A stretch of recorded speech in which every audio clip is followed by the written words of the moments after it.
The gravy boat sat between us like a loaded weapon. It was Thanksgiving at my parents' house in Ohio, the one time of year the entire Miller clan gathered to benchmark their successes and quietly audit each other's failures. The air smelled of roasted turkey, melted brown sugar, and suffocating judgment. "So, Maya," my brother Brandon said, leaning back in his chair and swirling a glass of expensive Pinot Noir. He wore a crisp tailored shirt, his Rolex catching the dining room chandelier light. "Mom says you quit the firm." Completely walked away from the associate track. The clinking of silverware stopped. My sister Chloe paused mid-scoop of mashed potatoes, her eyes darting toward me with a mixture of pity and second-hand embarrassment. "I did," I said, keeping my voice level, though my fingers clenched beneath the linen napkin in my lap. "I officially launched my own venture last month. It's called Hearth and Loom. We design and manufacture sustainable, modular furniture pieces, sourcing reclaimed wood from old Midwestern barns." A heavy, agonizing silence stretched across the table. Then, Brandon burst out laughing. It wasn't a cruel chuckle, it was a loud, booming bark of genuine amusement that hurt infinitely worse. "Furniture?" Brandon wiped a mock tear from his eye. "You went to Columbia Law, Maya. You passed the bar on your first try. And you gave up a six-figure salary to become what? A trendy carpenter? A boutique lumberjack? It's an e-commerce platform with a fully integrated supply chain, Brandon," I countered, the heat rushing up my neck. "We already have 3 local artisans on contract. People want high-quality, sustainably made pieces that actually tell a story." My mother, Evelyn, let out a delicate, theatrical sigh, resting her manicured hands on the table. "Maya, darling, we just want what's best for you. Your father and I invested so much in your education. To see you throwing it away on a hobby, a little internet craft shop, it's devastating. What are we supposed to tell the neighbors? That our youngest daughter is selling coffee tables out of a rented garage." "It's not a craft shop, Mom," I whispered, looking at my father for support. Richard Miller, a retired corporate executive who measured a person's worth strictly by their W-2 form, didn't look up from his plate. He neatly cut a piece of turkey. "A real business relies on predictable margins and scalable institutional demand, Maya. Not feelings and old barns. You'll burn through your savings in 6 months. I just hope you haven't ruined your credit before you come crawling back to the legal sector." Even my sister Chloe joined in, offering a sweet, poisonous smile. "If you need a real job in a few months, Maya, my husband's real estate firm is looking for a receptionist. I can totally pull some strings." The laughter resumed, light and dismissive, moving on to Brandon's upcoming promotion at his private equity firm. I sat there, invisible, swallowed by the realization that the people who shared my DNA couldn't see past the titles they wore like armor. They didn't see the 8 months of market research I conducted. They didn't see the late nights spent drafting patent applications for the modular locking mechanisms I designed. To them, I was just a failure in progress. I left early that night. I didn't wait for pie. I drove 3 hours back to my drafty, concrete-floored workspace in a revitalized industrial district of Columbus, tears blurring the highway lines. When I unlocked the heavy metal door of the warehouse, the smell of fresh cedar and tung oil enveloped me. It felt more like home than my parents' house ever had. I walked over to the prototype of our signature modular dining table, running my hand over the smooth, rich grain of the reclaimed oak. "I will make this work," I promised the empty room. "I will build something so big they can't laugh it away." The first year was a brutal lesson in survival. My father's prediction almost came true. Supply chains broke down, shipping costs skyrocketed, and there were weeks when I survived on instant ramen and black coffee just to ensure my 3 artisans were paid on time. I maxed out 2 credit cards. I watched my bank account dwindle to double digits. Every time my mother called, it was an interrogation. "Are you done playing house yet? Are you ready to send out resumes?" But I refused to break. I adapted. Instead of targeting individual consumers, I shifted focus toward high-end boutique hotels and modern corporate offices, looking to meet sustainability metrics. I pitched until my voice was hoarse. The breakthrough came 14 months in. A prominent eco-luxury resort chain in the Pacific Northwest ordered 80 custom modular bedroom suites. That order changed everything. Suddenly, Hearth and Loom wasn't just surviving. We were accelerating. We outgrew the small warehouse. I hired a dedicated engineering team, scaled our digital footprint, and patented a revolutionary eco-friendly adhesive that caught the attention of major architectural firms. By year 3, the trendy craft shop had transformed into a commercial juggernaut.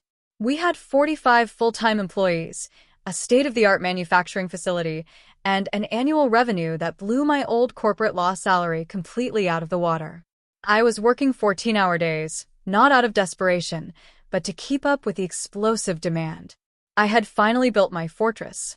Meanwhile, I kept my distance from the family. I attended the mandatory holiday dinners, smiled politely, and kept my mouth shut when Brandon bragged about his investments or when Chloe talked about her lavish vacations. They never asked about my business, assuming my silence meant I was barely keeping my head above water, and I never volunteered the truth. Let them think what they wanted. Then came the economic downturn of 2026. The market shifted violently. Tech stocks crashed, inflation surged, and the real estate sector took a massive, devastating hit. Private equity firms began aggressive downsizing, cutting whole departments overnight. One rainy Tuesday morning, I was sitting in my spacious, glass-walled executive office at the Hearth and Loom headquarters, reviewing our Q2 expansion strategy. The company was thriving. Our commercial contracts protected us from the consumer slump.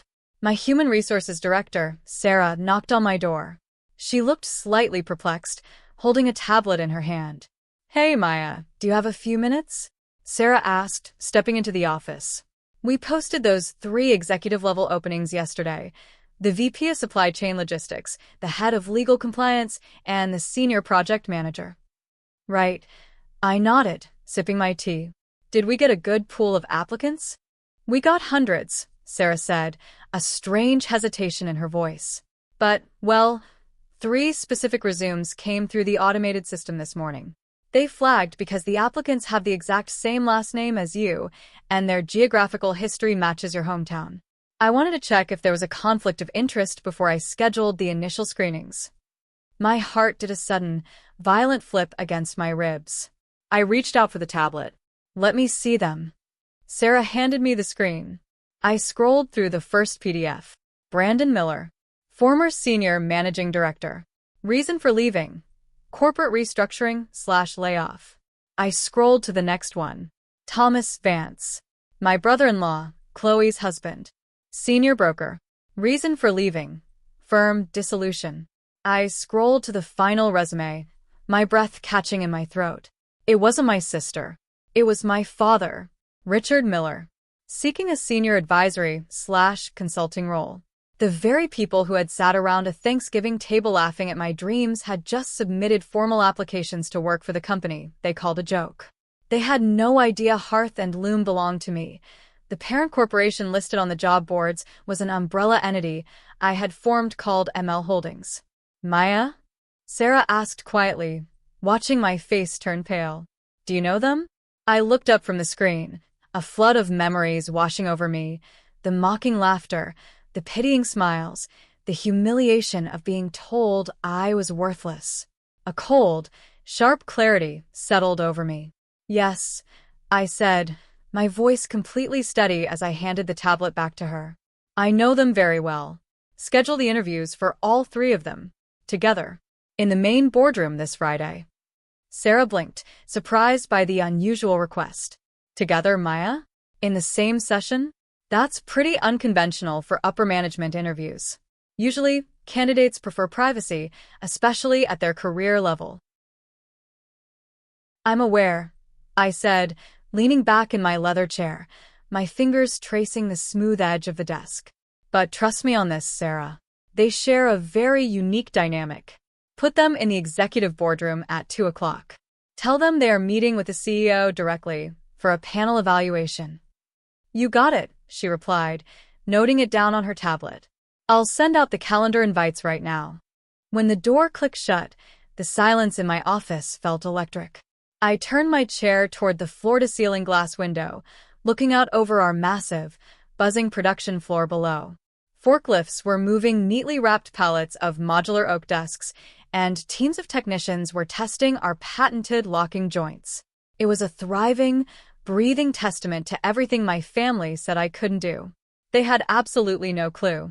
Because I wanted to keep my business separate from their constant judgment, I had registered the company under ML Holdings, a quiet nod to Hearth and Loom that hid my actual name from casual public searches. When they applied online, they only saw a rapidly growing green tech manufacturing giant looking to fill its executive suite. They thought they were applying to a corporate savior. They didn't know the savior was the daughter they had dismissed over turkey and gravy. The next few days passed in a blur of intense preparation, but not for the reasons my family would think. I didn't need to review their resumes. I already knew their career highs and lows by heart. I spent the time ensuring my quarterly reports were flawless. If I was going to face them, I wanted the hard data of my success to be absolute. Friday afternoon arrived, draped in a gray, persistent Columbus rain. At 1:55 p.m., I walked down the quiet, carpeted hallway toward the executive boardroom.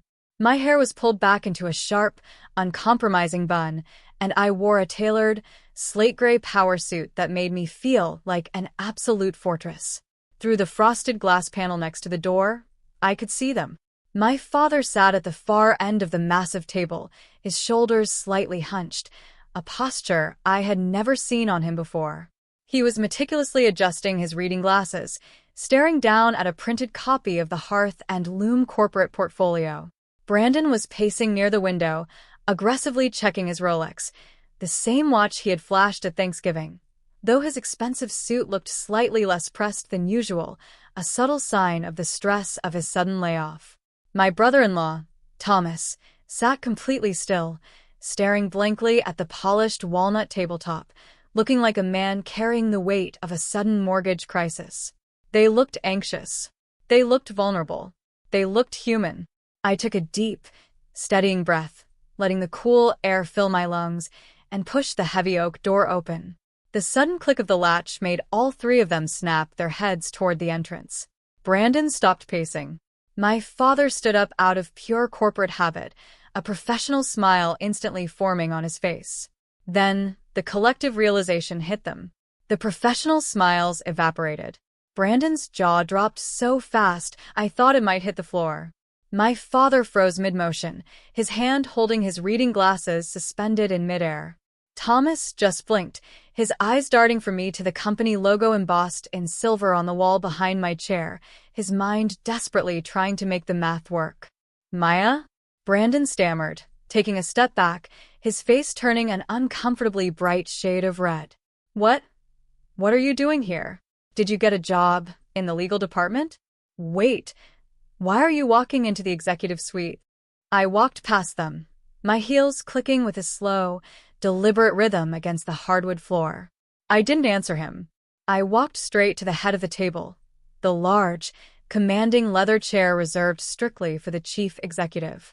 I pulled the chair out, sat down, and folded my hands neatly on top of the darkwood portfolio waiting for me. "Good afternoon, gentlemen," I said, my voice completely smooth, devoid of any anger or malice. "Please take a seat." None of them moved. They stood there like statues in a museum of their own shock. "Maya, what is the meaning of this?" my father asked, his voice cracking slightly, though he tried desperately to maintain his usual dominant, patriarch tone. "If this is some sort of joke, or if you're assisting the HR department." "I don't assist the HR department, Dad," I interrupted softly, looking him dead in the eye. "I own it. I own the manufacturing plants, I own the patents, and I own the building you are standing in right now. Welcome to Hearth and Loom. I am the founder and CEO." A heavy, suffocating silence slammed into the room, louder than any shout. Brandon looked like he was about to faint. He leaned heavily against the edge of the boardroom table, staring at me as if he were seeing a ghost. No, this is impossible. Hearth and Loom is a top 50 fastest-growing corporate entity in the state. The tech blogs say the founder is an elite corporate strategist. You were selling coffee tables out of a rented garage. And that garage turned into a $40 million commercial enterprise while you were busy mocking me at Christmas, Brandon, I said, opening my portfolio to reveal their 3 resumes printed side by side. Thomas finally spoke, his voice quiet, trembling with a desperate kind of humility. Maya, we didn't know. The job portal just listed ML Holdings. If we had known. If you had known, you wouldn't have applied. I finished the sentence for him. Because to you, my work was a hobby. A silly little craft shop. You couldn't imagine a world where the youngest daughter of this family succeeded on her own terms without crawling back to your corporate approval. My father slowly sat back down in his chair, his face pale, looking older than his years. For the first time in my entire life, Richard Miller had absolutely nothing to say. The man who measured humanity by their financial scalability was staring at a multi-million-dollar empire built entirely by the daughter he had told would break her credit in 6 months. I looked down at the documents in front of me. Let's look at the applications, shall we? I picked up the first sheet, my eyes running over the bold typography of my brother's name. Brandon, you've applied for the VP of Supply Chain Logistics. Your resume is impressive, 5 years managing private equity portfolios. But our logistics department handles physical, raw materials. We don't trade digital stocks here. We manage real relationships with independent Midwestern loggers and local artisans. People, Brandon. Not just numbers on a screen. Brandon swallowed hard, his hand dropping from his Rolex. He opened his mouth to defend himself, but the words seemed to fail him. The cocky corporate executive who had dominated every single family dinner was entirely gone, replaced by a man desperate for a lifeline. I turned to the next page. Thomas, head of legal compliance. Your real estate litigation background is solid. But Hearth and Loom operates on strict eco-friendly regulatory compliance and international patent protection. It requires an immense amount of late-night, grueling oversight. It's not a passive corporate role. It's a grind. Thomas nodded slowly, his eyes glued to his own hands clenched on the table. I understand, Maya. I'm willing to put in the work. The market crash hit us hard. We just need a chance. Finally, I looked at my father. He hadn't looked up since I revealed the truth. His posture was completely broken, the proud, unyielding patriarch humbled by the very daughter he had dismissed as a failure in progress. And Dad, I said softly, the edge leaving my voice, replaced by a quiet, heavy sadness. You applied for a senior advisory role. You wrote in your cover letter that you excel at recognizing predictable margins and scalable institutional demand. You told me 3 years ago that my business relied on nothing but feelings and old barns. Richard Miller slowly raised his head. His eyes were glassy, reflecting the stark LED lights of my boardroom. Maya, I was wrong. I completely misjudged what you were capable of building. You misjudged me because you only valued people who wore the titles you approved of, I said, closing the folder with a soft, final thud. I didn't build this company out of spite, Dad. I built it because I genuinely believed in it. And when I was surviving on instant ramen and maxing out my credit cards to pay my workers, none of you called to check on me. You only called to ask when I was going to give up. The boardroom fell into a thick, agonizing silence. The rain beat steadily against the glass windows, the gray afternoon light casting long shadows across the room. Brandon looked at the floor, his face burning with shame. Thomas looked completely defeated. My father cleared his throat, his voice trembling. We don't expect you to give us the jobs, Maya. We know we don't deserve them after how we treated you. We'll leave. He started to push his chair back, his movements slow and stiff. Brandon and Thomas stood up with him, preparing to walk out the door and face the harsh reality of an unforgiving job market. Wait, I said. They all stopped, turning back to look at me with a sudden, faint glimmer of hope in their eyes. I am running a professional enterprise, not a family grievance committee, I said, standing up and smoothing down the front of my suit jacket. Hearth and Loom is expanding, and we genuinely need qualified executives who can help us scale. I won't hand you these positions out of familial obligation, and I certainly won't let you bypass our standard corporate vetting process. I looked at each of them individually, letting the weight of my words sink in. If you want these jobs, you will report to Sarah on Monday morning for the standard, multi-stage skill assessments, just like every other applicant. You will start at the baseline salary tier for those roles, and you will report directly to me. There will be no special treatment, no executive shortcuts, and absolutely no arrogance in my building. If you can accept those terms, you can take the assessments. Brandon looked at my father, then back at me, a sudden, deep respect shining in his eyes. He nodded firmly. I'll be here Monday morning, Maya. Thank you. Me too, Thomas whispered, a massive wave of relief washing over his face. My father stood there for a long moment, looking at the silver hearth and loom logo on the wall, and then at me. A soft, genuine smile finally touched his lips, the first proud smile he had ever given me that didn't depend on a corporate law firm's letterhead. You're a remarkable CEO, Maya, he said quietly. And an even better daughter. We'll see you on Monday. They turned and walked out of the boardroom, their steps lighter than when they had entered, leaving the door open behind them. I walked over to the massive window, looking out at the sprawling production floor as the afternoon shift began. The forklifts kept moving, the artisans kept crafting, and the empire I had built in the dark continued to breathe and grow. True worth isn't something given to you by a title, a pedigree, or the conditional approval of the people around a dinner table. It is the quiet, unbreakable resilience you forge within yourself when the rest of the world tells you that your dreams are nothing but a broken hobby.